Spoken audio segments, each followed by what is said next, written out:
যেই নারী পোশাক পরার পরেও তার মাথার চুল দেখা যায়, যেই নারী পোশাক পরার পরেও তার বৌডি দেখা যায়, যে নারী পোশাক পরার পরেও তার অঙ্গ দেখা যায়, তোমরা ওই নারীকে কখনোই পোশাক পরিহিত নারী বলো না।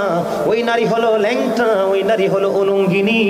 কারণ নারীদেরকে পোশাক দেওয়া হয়েছে তার পুরুষ শরীরটাকে ঢেকে রাখার জন্য, এটা তার ফরজ।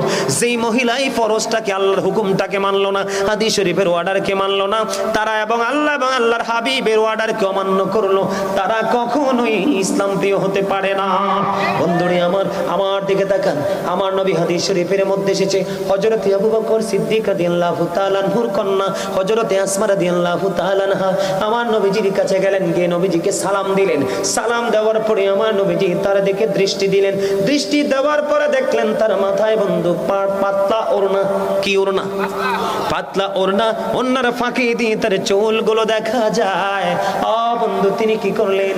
আমার নবীজির পবিত্র চেহারা মোবারক অন্যদিকে ঘোরালেন, ঘুরিয়ে তার দিকে আর তাকায় না। আমার নবী দেখে ডেকে বললেন, আসমা রে, মেয়েরা যখন নাবালিকা থেকে সাবালিকা হয়, একটু বড় হয়, তখন তাদের মোটা কাপড় পরে তার শরীরটা ঢেকে রাখা ফরজ।